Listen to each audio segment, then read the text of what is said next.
Kalau staff tak perform, kenapa simpan?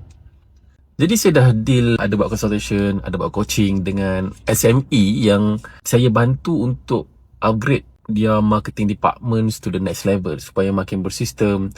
So saya deal dengan banyak diorang punya internal staff juga, especially in marketing dan juga sales. So marketing dengan sales, KPI perlu jelas.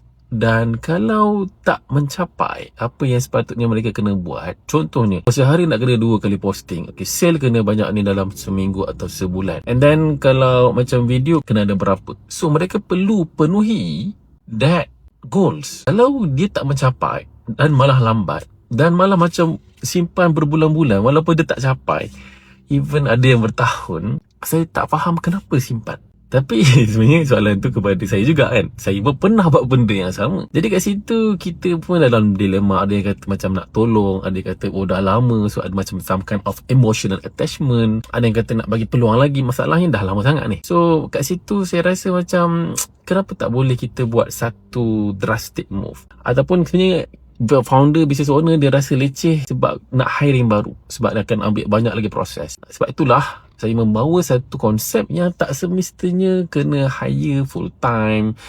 Boleh hire full time, tapi bila kita dah jelas apa nak kena buat, apa yang dah proven, supaya kita ambil staff tu untuk plug and play into our system. So saya ada cerita benda ni lebih lanjut dalam saya punya course Team Marketing Assemble, di mana saya fokus untuk bantu marketing department ni, team ni nak set up team tu macam mana.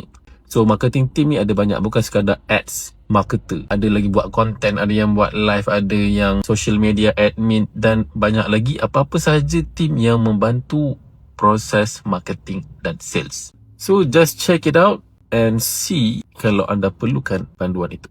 Link ada kat bio.